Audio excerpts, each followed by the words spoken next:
Universitas Patimura Ambon menjadi tuan rumah dalam gelaran KKN Kebangsaan ke-12 tahun 2024.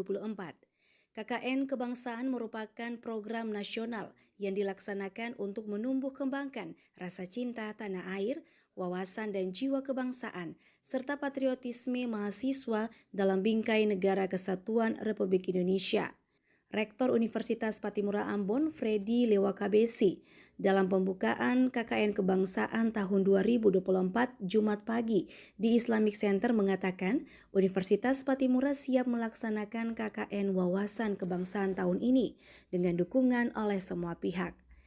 Dengan tema KKN Kebangsaan tahun 2024 ini, diharapkan semua peserta bisa betah membangun desa tempat mereka ber-KKN. KKN Kebangsaan memiliki nilai positif strategis untuk mengembangkan profil pelajar Pancasila tersebut, memperkokoh nilai-nilai kebangsaan dalam mewujudkan desa mandiri yang merupakan target pemerintah. Pembangunan desa, pembentukan desa mandiri di daerah kepulauan adalah tema sentral dari pelaksanaan KKN Kebangsaan kali ini. Pejabat Gubernur Maluku Sadali Iye saat menghadiri acara itu mengatakan program KKN Wawasan Kebangsaan akan memberikan manfaat yang besar bagi masyarakat Maluku dan mahasiswa KKN. Untuk itu selaku pemerintah Provinsi Maluku berharap agar mahasiswa KKN bisa menjadi agen perubahan bagi masyarakat dalam meningkatkan kualitas hidup mereka. Dirjen Diktiristek Profesor Abdul Haris membuka dengan resmi KKN Kebangsaan tahun 2024 yang ke-12. KKN Kebangsaan membuktikan bahwa sivitas akademika, insan pendidikan tinggi hadir di tengah masyarakat untuk menyelesaikan persoalan-persoalan real, tidak hanya menjadi menara gading yang menjulang tinggi, tetapi tidak mengakar dan membumi bersama rakyat. Tentu mahasiswa dapat mengaplikasikan pengetahuan dan juga pembelajaran yang telah diperoleh di bangku kuliah untuk mengembangkan keterampilan interpersonal dan juga memperdalam karakter mereka lewat interaksi sosial yang faktual. KKN Kebangsaan akan berlangsung selama 1 bulan. 500 peserta akan tersebar di 4 lokasi sasaran kegiatan, yakni Kota Ambon dengan 2 kecamatan, Kabupaten Seram bagian Barat 4 kecamatan, Kabupaten Burus 1 kecamatan, dan Kabupaten Maluku Tengah 5 kecamatan. Pembukaan KKN Kebangsaan dilanjutkan dengan pencanangan zona integritas Universitas Patimura yang ditandai dengan touchscreen. Apresiasi positif disampaikan perwakilan pimpinan perguruan tinggi yang ada saat itu. Menurut mereka, KKN Kebangsaan menjadi wadah silaturahmi bukan hanya bagi para peserta KKN saja, namun juga menjadi wadah silaturahmi antar perguruan dan institut di Indonesia. KKN Kebangsaan adalah upaya untuk mempersatukan seluruh mahasiswa di Indonesia untuk berkiprah dan berkontribusi besar pada masyarakat. Saya melihat bahwa potensi Maluku ini luar biasa, baik dari laut, darat, kemudian perkebunannya luar biasa. Itu membutuhkan banyak inovasi yang harus dilakukan agar apa yang dimiliki, sumber daya yang dipunyai oleh Maluku ini menjadi terungkap, menjadi terbuka, dan menjadi bisa diproduksi dengan baik agar dapat meningkatkan ekonomi masyarakat Maluku. Sumber daya alamnya di Ambon ini luar biasa kalau di daerah sekitaran pantai atau daerah lautnya. Cuman mungkin di daerah pegunungan ini relatif sementara masih ada beberapa yang secara ekonomi barangkali belum bernasib baik, tapi mudah-mudahan ke depan dengan KKN ini bisa lebih meningkatkan ekonomi mereka. Mereka berharap usai kegiatan ini, silaturahmi dan kerjasama tetap terjalin dengan Universitas Patimura Ambon secara berkelanjutan.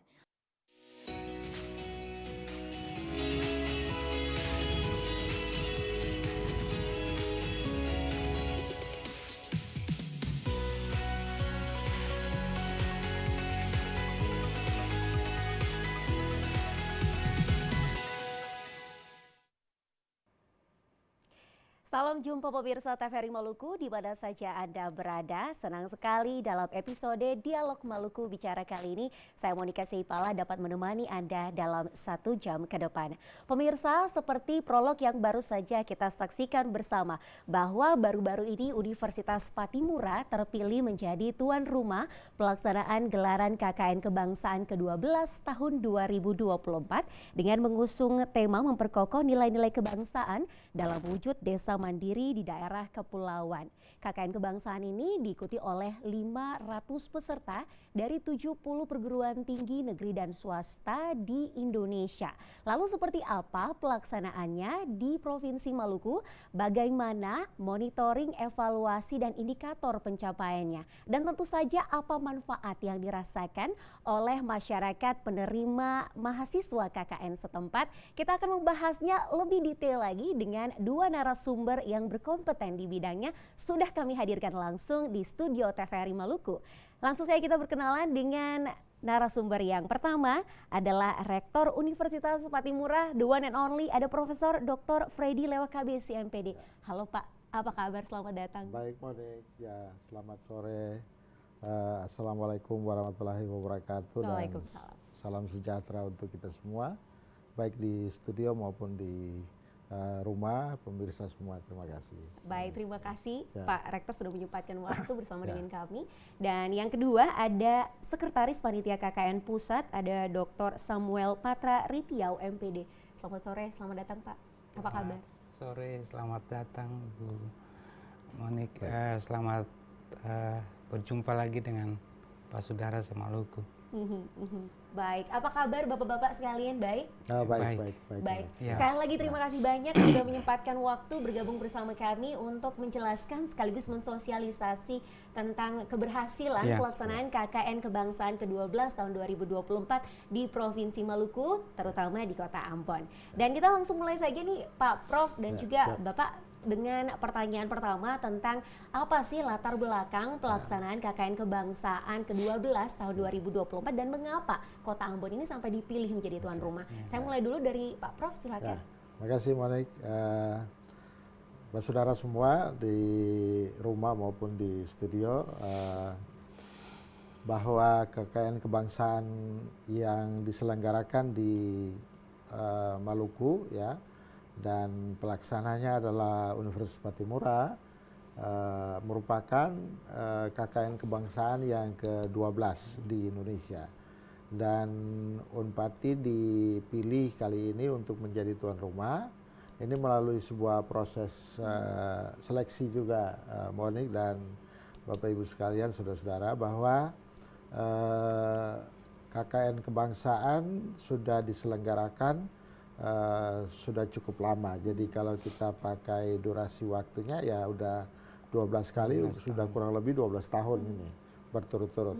Dan kali ini kita Unpati dipercayakan untuk menjadi tuan rumah dari event nasional ini karena memang melalui sebuah proses pengusulan proposal dari Unpati ke Direktorat Pembelajaran dan Kemahasiswaan, Dirjen Dikti, Kementerian Pendidikan Kebudayaan, Riset dan Teknologi, di mana Unpati kemudian ditetapkan menjadi tuan rumah. Jadi proposal yang kami kirim itu dinilai oleh tim KKN Kebangsaan Kementerian dengan khususnya di Direktorat Pembelajaran dan Kemahasiswaan, Monik dan Bapak Ibu sekalian, bahwa setelah disetujui baru dari Direktorat Pembelajaran dan Kemahasiswaan atau Belmawa itu melakukan visitasi juga ke Unpati untuk melihat kesiapan, kemudian mereka menetapkan Unpati layak menerima tuan rumah KKN Kebangsaan ke-12 gitu, mereka. Jadi setelah ditetapkan, kemudian kita usulkan panitia pelaksana ke pusat dan di SK-kan oleh kementerian untuk menjadi panitia KKN Kebangsaan, di mana Unpati menjadi ketua dan sekretaris dan beberapa tim di bawahnya, dan juga selalu dipantau oleh Belmawa, Direktorat Belmawa, apakah seluruh persiapan kita itu mengikuti pedoman penyelenggara KKN kebangsaan yang memang sudah ditetapkan pedomannya. Ya. Ya.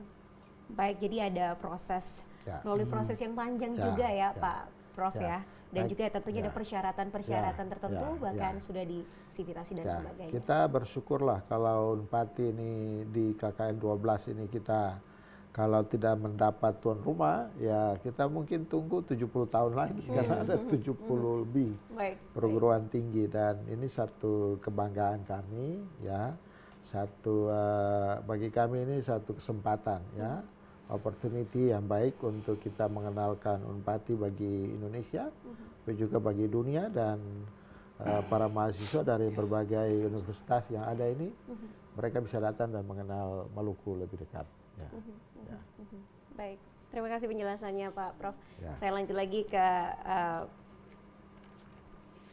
narasumber saya yang selanjutnya, ada Dr. Samuel ya. Iya. Manggilnya Pak Samuel? Pak Sam. Pak Sam aja ya. Baik.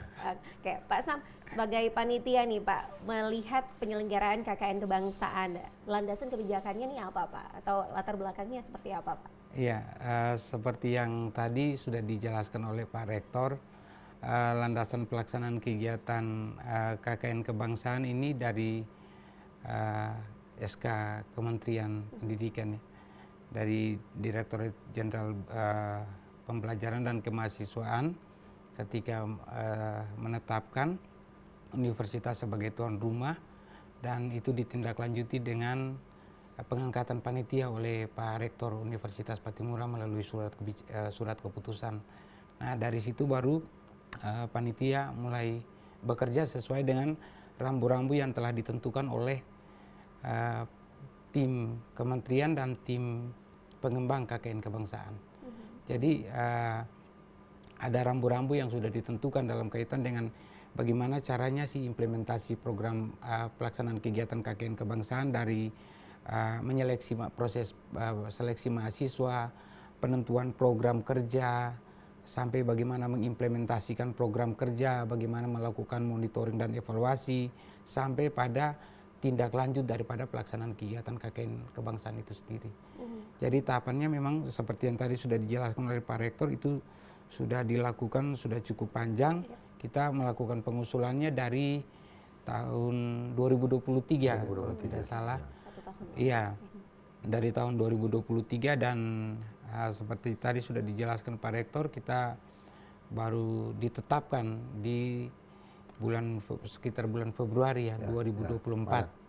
Maret 2024 Universitas Patimura ditetapkan sebagai tuan rumah pelaksanaan kegiatan KKN kebangsaan ke-12. Mungkin seperti itu ya. Baik. Pak Prof, tentunya ini juga merupakan sebuah pencapaian ya buat Universitas Patimura ketika dipilih menjadi tuan rumah penyelenggaraan event KKN kebangsaan ke-12 ya Pak ya. Universitas Patimura menjadi yang ke-12 penyelenggaraan KKN kebangsaan. Baik, Pak, kegiatan ini dirancang tujuan atau sasarannya, manfaatnya ini sebenarnya untuk ke siapa Pak? Begini, kalau kita melihat tema utama dari KKN ini memperkokoh nilai-nilai kebangsaan dalam mewujudkan desa mandiri di daerah kepulauan. Sebenarnya latar belakang dibangunnya gagasan tentang KKN kebangsaan di Indonesia ini tujuannya adalah bagaimana generasi penerus bangsa, terutama mahasiswa sebagai calon pemimpin bangsa ini, mereka mengerti betul bahwa Indonesia ini begitu besar, ya, keragaman, kebinekaan, ya, keberagaman suku, bahasa, ras, agama, dan juga daerah yang spesifik karakternya, budayanya, dan adat istiadatnya yang begitu banyak, begitu luas. Bayangkan saja negara kita yang seluas ini, tentu saja dalam konsep kebangsaan, para calon pemimpin bangsa ini, para mahasiswa perlu tahu gitu bahwa Indonesia memiliki keberagaman dan itu perlu mereka merasakan sendiri bahwa mereka tidak hanya pada satu lokal area di mana mereka kuliah, misalnya di Jawa, di Sumatera, di Kalimantan, ya di Sulawesi, di NTT, NTB, Bali dan lain sebagainya, tetapi Indonesia itu ada Maluku, ada Papua, ada Maluku Utara, ya, dan kekayaan kebangsaan ini menyatukan mereka untuk memahami bahwa Indonesia ini begitu besar, kebinekaan kita, tetapi bisa dipersatukan gitu, dan membangun jiwa kesadaran kita untuk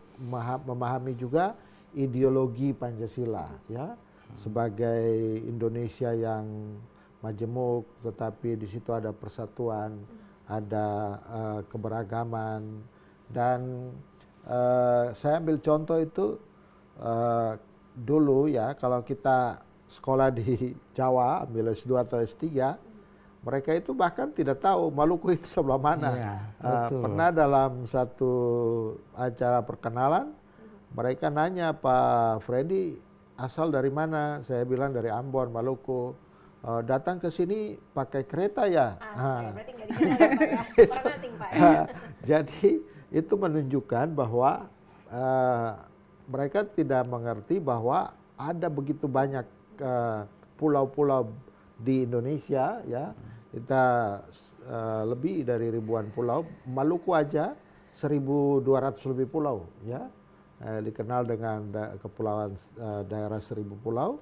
Dan itu juga mau menunjukkan bahwa bagaimana mereka bisa belajar tentang karakteristik daerah, karakteristik budaya, potensi-potensi lokal yang ada, yang kemudian mahasiswa ini bisa belajar banyak dan bisa mengerti bahwa bangsa Indonesia adalah bangsa yang besar. Indonesia adalah negara yang besar dengan beragam suku, beragam etnis, beragam agama, dan juga sumber daya alam yang luar biasa, Moni. Ya. Baik Pak Rektor. Berarti sudah bisa digarisbawahi bahwa pelaksanaan KKN kebangsaan ini lebih menjurus sasarannya, manfaatnya ingin dirasakan kepada mahasiswa sebagai peserta KKN kebangsaan itu sendiri ya. Pak Rektor, kemudian pertanyaannya, apakah juga ada manfaat yang bisa dirasakan oleh masyarakat sebagai penerima mahasiswa KKN ini, termasuk di daerah-daerah yang mereka sudah tempatkan di Maluku? Monik, ya betul. Saya juga monitoring mereka. Jadi bukan cuma dari kampus tapi langsung ke desa. Jadi hari Sabtu kemarin, tanggal berapa ya? 10. Ya. Saya ke 2 desa, Kairatu dan Kamariang. Begitu antusias mereka dan respons mereka begitu luar biasa terhadap mahasiswa KKN yang datang ini. Satu kesan yang pertama ketika saya sampai di daerah itu, langsung mereka menyatakan, Pak Rektor, luar biasa anak-anak ini. Luar biasa mereka. Beda dengan KKN yang biasa gitu. Saya bilang KKN biasa itu yang mana? Kata itu yang diselenggarakan oleh universitas lain, tapi ini KKN ada beda. Anak-anak itu begitu cerdas, karena memang seleksi untuk menjadi peserta KKN kebangsaan juga ada syarat-syaratnya. Dan mereka bisa membaur, bahkan dengan di Kairatu itu sendiri, yang mereka sudah tahu bahwa di Kairatu itu berapa dusun, jarak antara dusun satu dengan dusun lain itu berapa kilometer sampai ke pusat Kairatu. Kemudian mereka tahu betul permasalahan apa yang ada di Kairatu dan kemudian bagaimana cara pemecahannya. Misalnya mereka sampaikan bahwa program mereka itu untuk mengatasi, memberikan sosialisasi tentang daerah rawan bencana. Kan Kairatu itu juga termasuk salah satu rawan bencana, apakah itu bencana alam, abrasi, kemudian banjir, tapi juga daerah patahan gempa. dan itu mereka sudah punya peta rawan bencana dan kemudian disosialisasikan kepada masyarakat. Di samping itu masalah kesehatan reproduksi, kesehatan ibu dan anak, dan juga mereka bisa menggunakan potensi lokal yang banyak, baik untuk ikan, ya, ikan tuna itu mereka sudah bisa bikin banyak produknya, tetapi juga membuat kecap dari air kelapa. Saya tanya kenapa bikin dari air kelapa, Pak, ini kelapanya banyak banget tapi airnya dibuang-buang aja gitu. Dan itu luar biasa produk-produk mereka, dan juga dalam mendampingi sekolah, ya, untuk mengajar di sekolah, sehingga mereka bisa membantu anak-anak kita, guru-guru juga, untuk melatih model-model pembelajaran yang inovatif, yang kreatif, sehingga kemudian anak-anak itu baik siswa maupun guru-guru bisa dilatih untuk mengajar dengan baik dan anak-anak juga bisa kreatif. Berarti keberadaan mereka di sana ini tanpa secara tidak langsung membantu pemerintah dalam melancarkan program-program pembangunan gitu ya Pak Prof. Baik, saya mau ke Pak Sam juga. Pak Sam, tadi dikatakan Pak Rektor bahwa ada pembeda nih dari KKN yang biasa dan KKN yang luar biasa nih ya. KKN kebangsaan ke-12 ini nampaknya ada perbedaan di situ. Pastinya ada campur tangan panitia juga sebagai salah satu yang menyusun ya kegiatan pelaksanaannya yang bersinggungan atau berkaitan dengan tema yang sudah ditetapkan. Seperti apa sih Pak kegiatan yang sudah dirancang untuk mahasiswa KKN ini berada di daerah masing-masing? Iya, baik. Sebenarnya yang membedakan pelaksanaan kegiatan KKN biasa dengan KKN kebangsaan itu pada programnya. Jadi program KKN kebangsaan ini sebelum mahasiswa diterjunkan ke lokasi KKN itu penentuan program kerjanya sudah ada. Jadi programnya sudah ditentukan yang pertama. Lalu sebelum mahasiswa diterjunkan tiba di Maluku, sudah ada identifikasi terhadap potensi desa. Jadi mereka lakukan identifikasi secara searching secara online, mengenal desa secara online dan berbagi pengetahuan dengan mahasiswa di Patimura juga. Karena di setiap lokasi, kita punya 44 lokasi KKN kebangsaan, ada perwakilan dari mahasiswa yang berasal dari Maluku.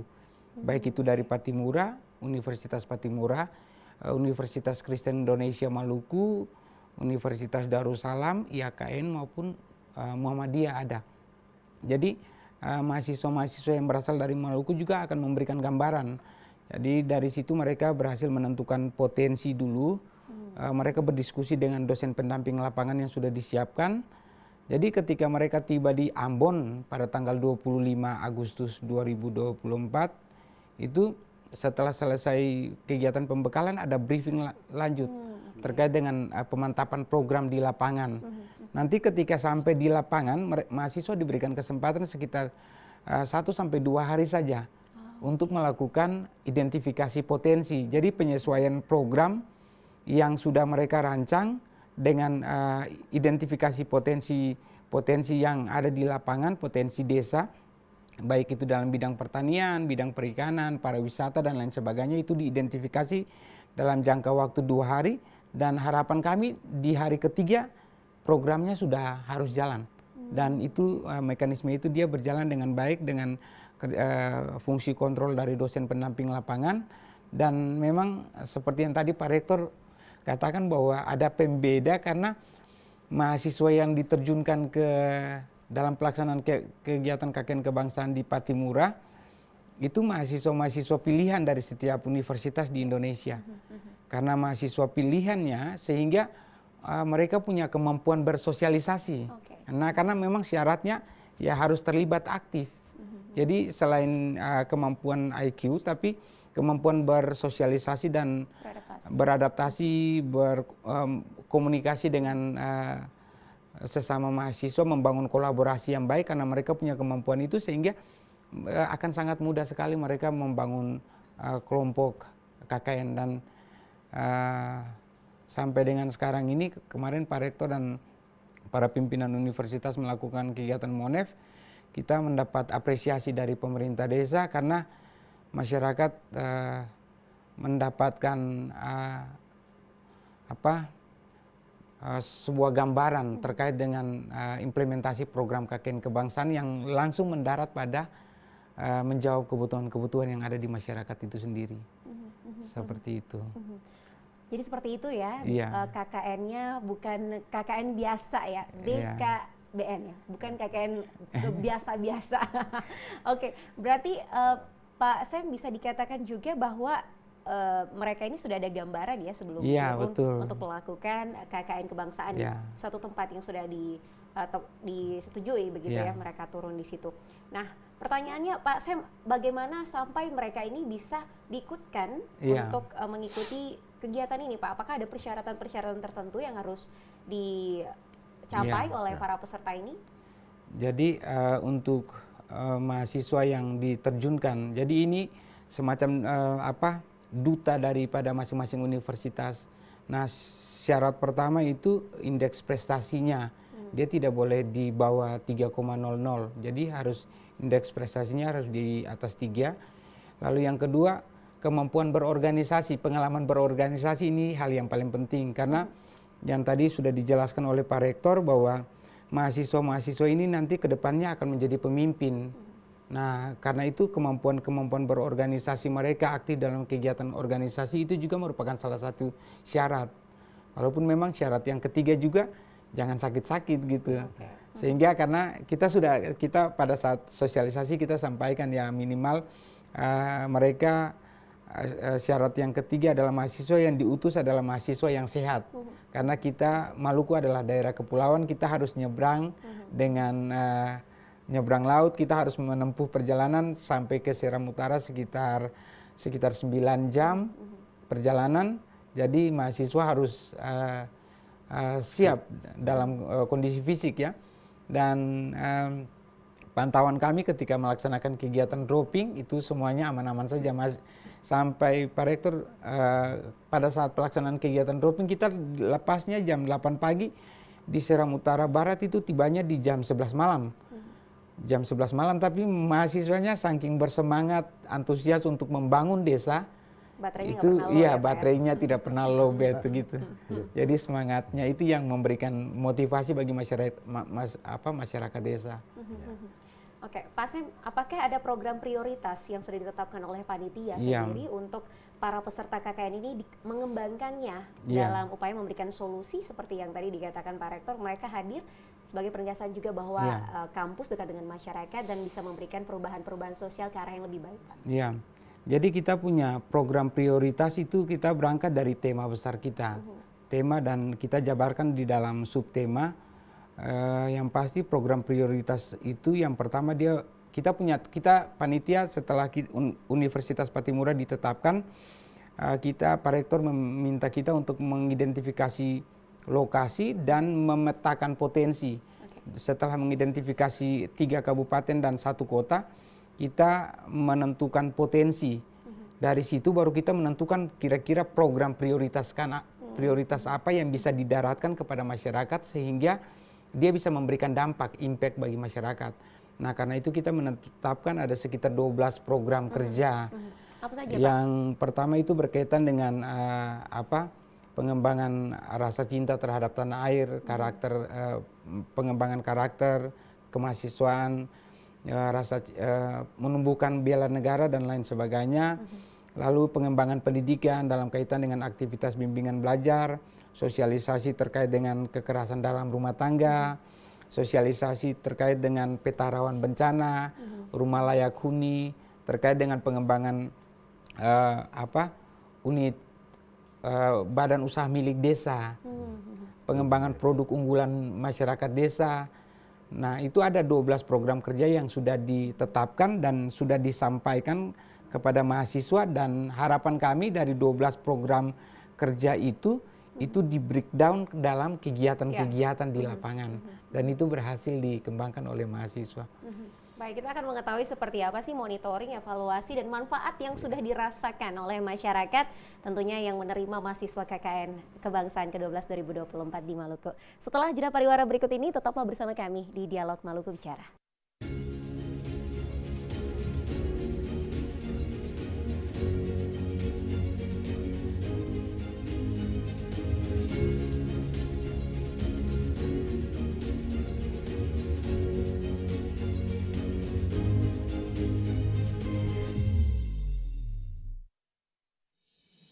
Dunia hari ini adalah wajah revolusi teknologi.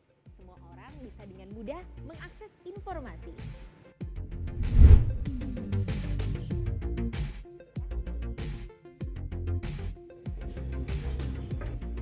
Tapi yakinkah informasi yang didapatkan sudah tervalidasi, bukan hoax atau sekedar sensasi?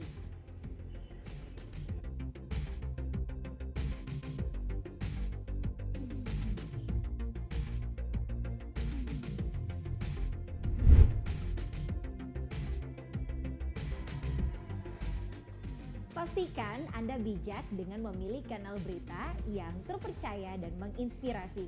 Hilangkan ragu dengan mencari rujukan yang pasti. Maluku hari ini untuk publik Maluku yang cakap, literasi.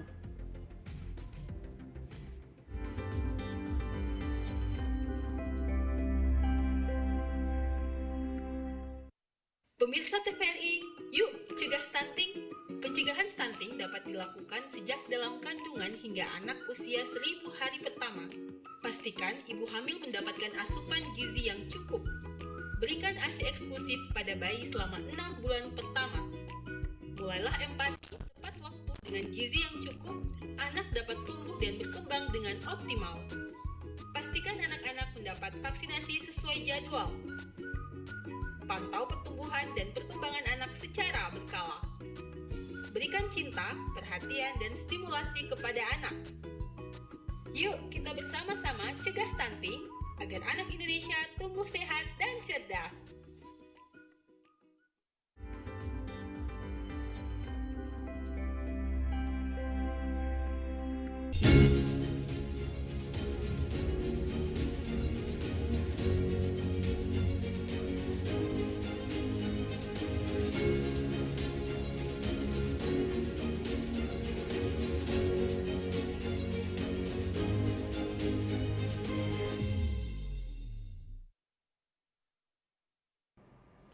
Pemirsa, Anda kembali bersama kami dalam Dialog Maluku Bicara dan masih dengan tema kita KKN Kebangsaan dalam rangka mewujudkan desa mandiri di Kepulauan Maluku. Masih bersama narasumber kami ada Pak Rektor Universitas Patimura dan juga Sekretaris Panitia KKN Pusat, ada Bapak Dr. Samuel Patra dan Pak Rektor Dr. Freddy Lewakabesi. Pak, kita lanjut lagi pembahasan kita terkait dengan monitoring, evaluasi dan juga manfaat langsung yang sudah dirasakan oleh masyarakat setempat terkait dengan 12 program unggulan yang tadi sudah disebutkan oleh Pak Sam tadi yang dan juga dilaksanakan dalam bentuk kegiatan-kegiatan konkret di masyarakat. Seperti apa Pak hasilnya? Dalam proses monitoring dan evaluasi yang kita lakukan di minggu kedua ya Pak Sam ya minggu kedua kemarin dalam proses ini. Dan Monik ini tanpa terasa sudah tinggal 2 minggu lagi karena cuma 1 bulan gitu. Baik. Bahwa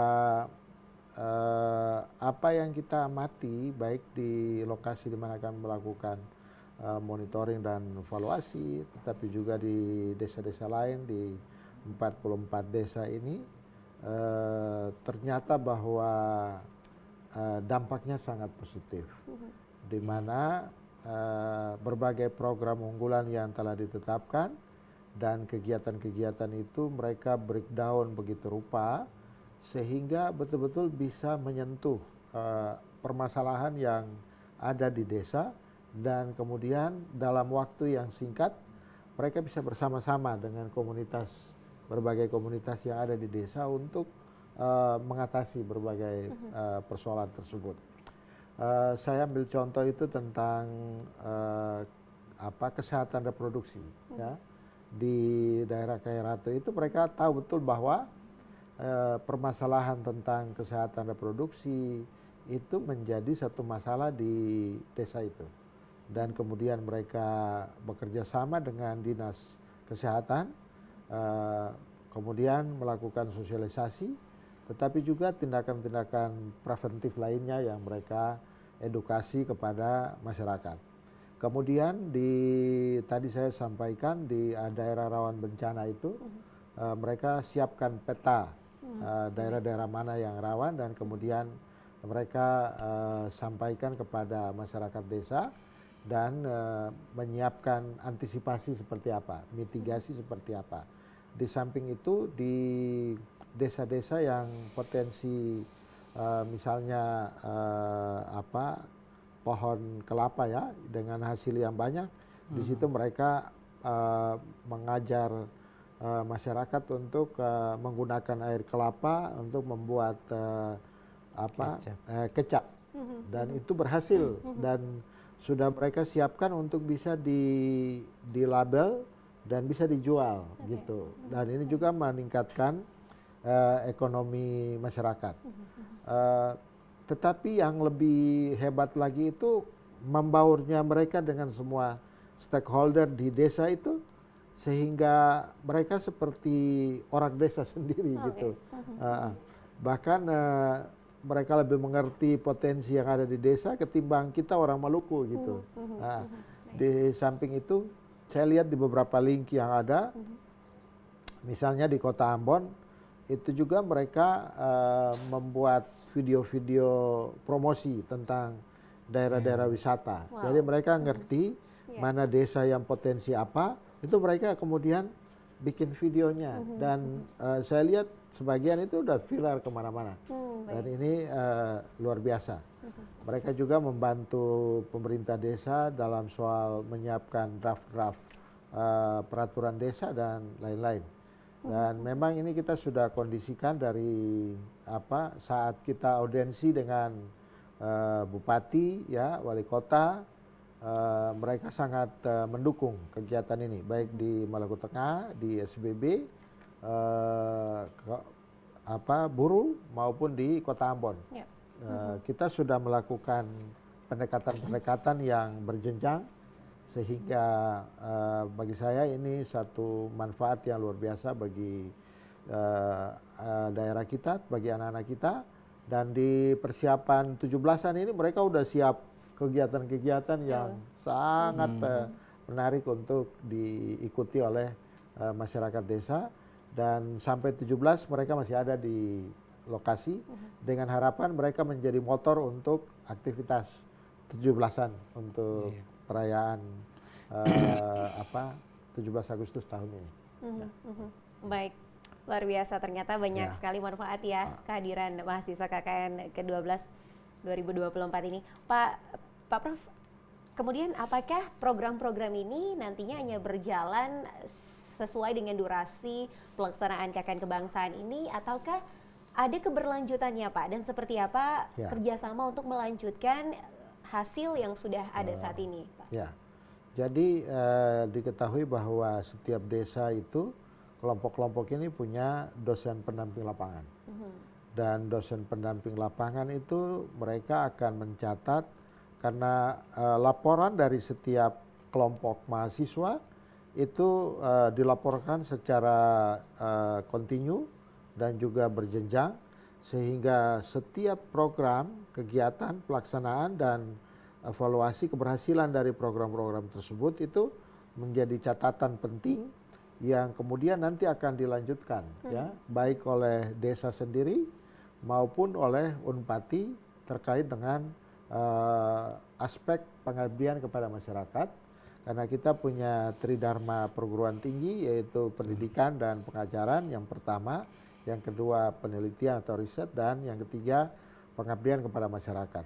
Objek-objek kegiatan KKN kebangsaan ini akan dicatat mana yang kemudian sudah bisa diterapkan langsung di dalam program ini di desa-desa tempat KKN, tetapi juga akan dilanjutkan dengan program-program riset dosen dan mahasiswa Unpati maupun mahasiswa yang ada di Maluku yang terlibat baik dari UKIM, dari UNIDAR, dari Muhammadiyah, Universitas Muhammadiyah maupun IAKN itu juga akan sama-sama kita kembangkan baik dari sisi riset dosen dengan mahasiswa di lokasi itu maupun dari sisi pengabdian kepada masyarakat. Dan ini tidak akan terhenti di sini. Sebaliknya di desa juga mereka akan melanjutkan hal-hal tersebut karena mereka sudah dikasih sosialisasi pemahaman bagaimana kontinuitas dari program-program yang diterapkan melalui KKN kebangsaan ini mulai. Ya. Baik, tetap akan ditindaklanjuti oleh pemerintah setempat, bahkan para akademisi dari berbagai universitas di Maluku. Saya ke Pak Sem.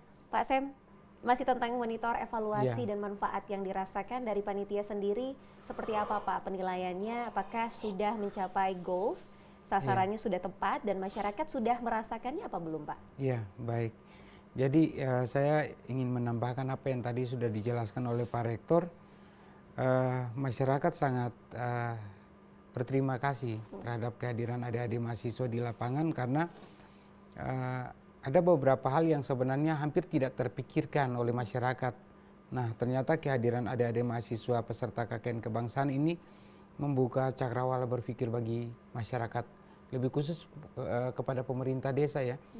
Saya berikan beberapa contoh, misalnya selama ini pemerintah desa belum berhasil mempublikasikan dirinya.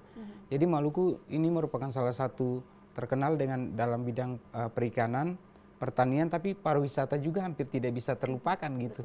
Kita tempatkan mahasiswa sesuai dengan arahan Pak Rektor. Setelah diidentifikasi kita tempatkan pada daerah-daerah yang juga merupakan daerah potensi wisata.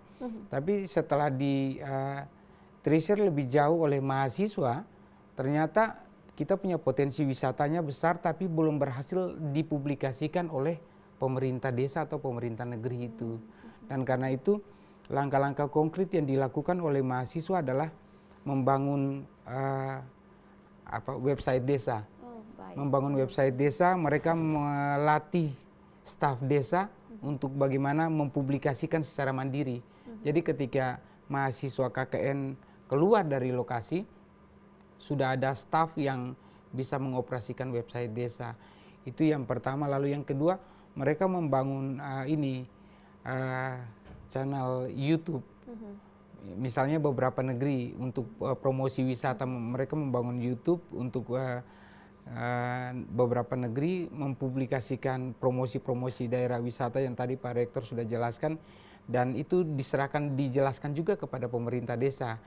Nah, sehingga setelah selesai itu bisa dikembangkan lebih lanjut oleh pemerintah desa. Tapi lebih dari itu juga ada banyak kegiatan-kegiatan yang hampir kita tidak terpikirkan. Tadi saya bilang buat Pak Rektor, kita tidak, selama ini kita tahunya makan papeda. Tapi ternyata ide kreatif mahasiswa mereka buat kerupuk papeda.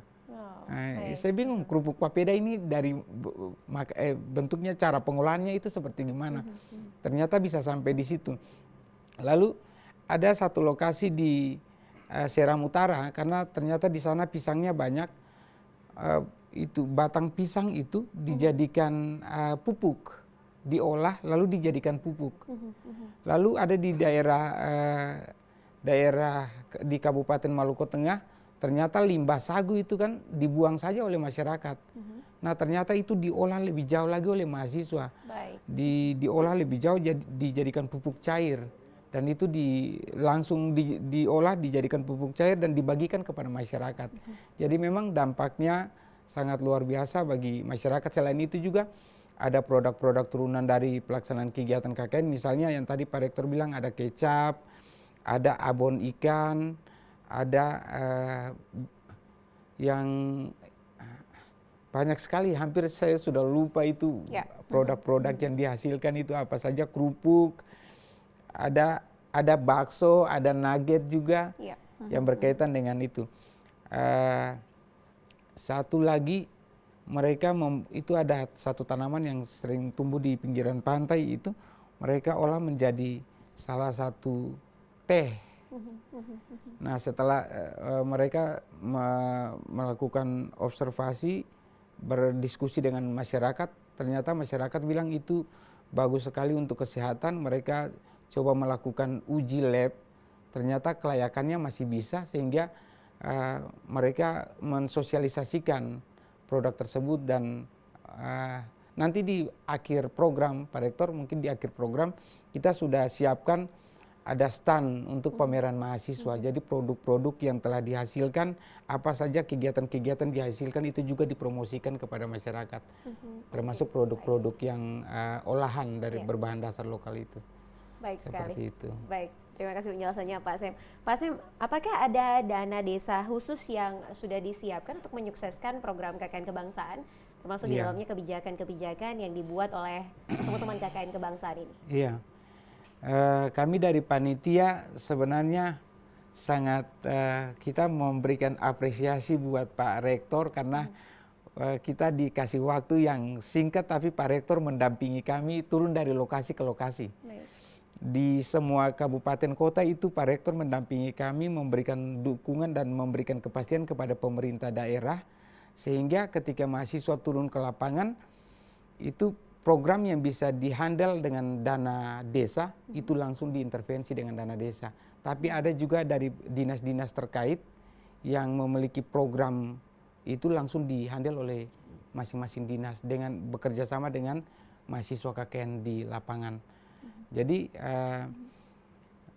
apa yang menjadi harapan Pak Rektor yang dititipkan kepada kami panitia untuk membangun kerjasama dengan pemerintah desa maupun pemerintah kabupaten kota, OPD masing-masing OPD dan juga pihak kepolisian, pihak Babinsa dan Babin Kamtibmas itu sangat luar biasa sekali. Jadi aktivitas mahasiswa itu dikawal, di-report satu persatu per hari itu. Apa yang mereka lakukan, jadi ada dorongan dari pihak TNI dan kepolisian sehingga mahasiswa walaupun beragam, tapi mereka sama sekali tidak pernah merasa takut. Mereka paling enjoy sekali. Malah dosen-dosennya yang merasa takut Pak Rektor. Ada yang sebelum datang ke sini tanya gimana Ambon. Tapi Pak Rektor dalam arahan pertama Pak Rektor pernah katakan bahwa kita Universitas Pattimura akan menjadi laboratorium perdamaian di Provinsi Maluku dan kita berusaha untuk kita sampaikan kepada semua universitas yang ada di Indonesia bahwa kita berhasil. Semoga kita mampu bertahan sampai di tanggal 24 penutupan. Sehingga apa yang menjadi cita-cita Pak Rektor, Unpati bisa menjadi laboratorium perdamaian di Universitas Pattimura sebagai laboratorium perdamaian sebagai contoh di Indonesia, itu bisa terwujud dengan baik seperti itu. Baik sekali. Pak Sem, bagaimana memanajemen sumber-sumber kas-kas keuangan yang diperoleh ini untuk menunjang keberhasilan KKN Kebangsaan, terutama untuk menjalankan program-program yang sudah disusun oleh teman-teman peserta? Jadi memang kita karena waktunya terbatas, kita sumber pendanaannya dari kementerian ditambah dengan dari Universitas Pattimura, ditambah dengan bantuan dari pemerintah kota maupun pemerintah provinsi untuk mendukung aktivitas mahasiswa di lapangan. Itu kami menyediakan dana. Memang dari tahun ke tahun itu hampir tidak ada alokasi dana untuk mahasiswa beraktivitas di lapangan, tapi kami mencermati apa yang menjadi harapan Pak Rektor sehingga kami mengalokasikan dana dari pelaksanaan kegiatan ini untuk implementasi program kerja per lokasi. Kami memberikan dana stimulan ditambah dengan bantuan dari pemerintah kota maupun dari pemerintah desa sehingga maksimal pelaksanaan kegiatan ini dapat dilaksanakan dengan baik. Mungkin seperti itu. Baik, dan semoga TVRI Maluku diundang untuk mengekspos penutupan ya Pak KKN Kebangsaan nanti Pak ya. Oke, baik. TVRI jadi. Betul, setuju Pak ya. Kita siap untuk membantu publikasinya Pak. Pak Rektor kembali lagi nih Pak. Apakah ada unsur-unsur lain yang dilibatkan untuk menyusun kegiatan KKN Kebangsaan ini Pak? Apakah hanya dari panitia dan Pak Rektor selaku penyelenggara saja atau melibatkan masyarakat atau juga dari unsur terkait lainnya Pak? Ya, gini, jadi Universitas Pattimura itu dalam konsep pengembangannya kita pentahelix pengembangan perguruan tinggi Ya, Pentahelix itu ada 5 aspek yang turut terlibat, dan itu menjadi tata kelola kami untuk bagaimana mengembangkan Unpati lebih unggul dan bersinar menuju World Class University. Itu sebagai tagline Unpati saat ini.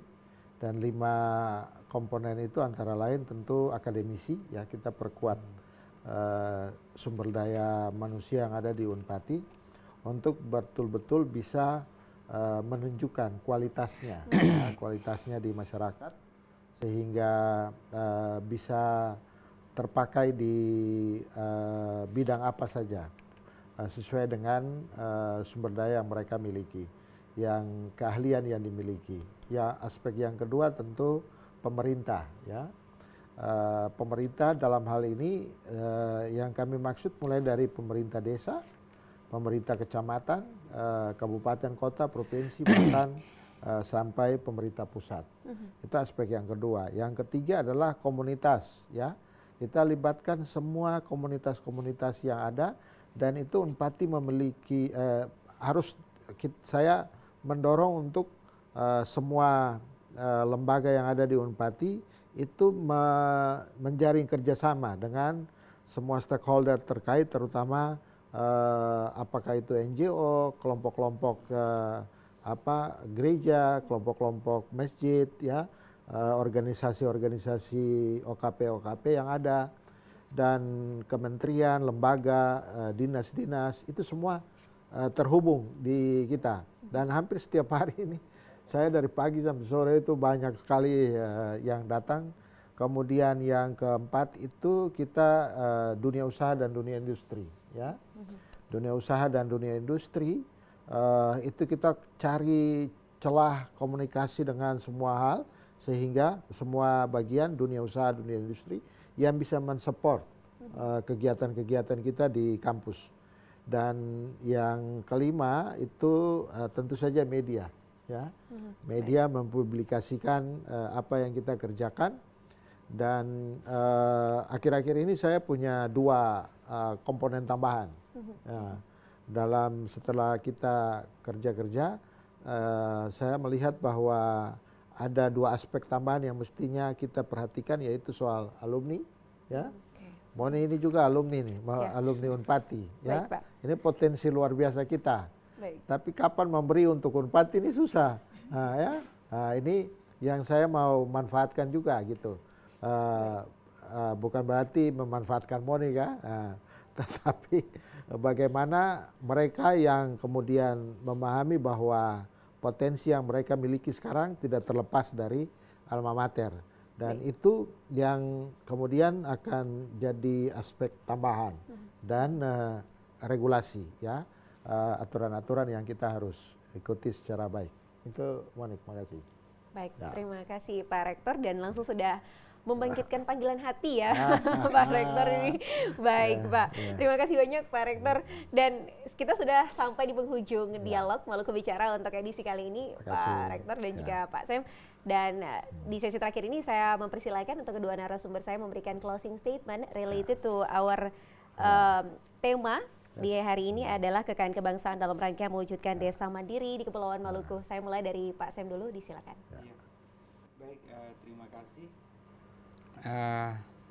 Yang pertama, saya merasa bangga bisa menjadi panitia pelaksanaan kegiatan KKN Kebangsaan ke-12, dan dengan kerja-kerja tersistematis kami panitia berhasil mengimplementasikan, jadi berhasil merancang program pelaksanaan kegiatan KKN Kebangsaan mulai dari pentahapan pengusulan sampai pada perumusan program, implementasi, dan sudah sampai pada tahapan penarikan pelaksanaan kegiatan KKN Kebangsaan. Dan kami menemukan banyak hal yang sebenarnya menjadi kekuatan mahasiswa yang telah mereka implementasikan di lapangan. Harapan kami cuma satu sebenarnya dari program ini, yakni nilai-nilai baik yang memberikan dampak positif bagi masyarakat desa. Kami berharap ini bisa menjadi bekal dan kalau bisa ditindaklanjuti oleh pemerintah desa. Kami dari Universitas Patimura juga akan menindaklanjuti ini lewat program-program KKN selanjutnya. Dan lebih daripada itu sebenarnya kami mau sampaikan bahwa Maluku merupakan salah satu provinsi kepulauan yang aman untuk dikunjungi oleh semua masyarakat yang ada di Indonesia. Jadi jangan pernah takut, kami punya potensi yang sangat banyak.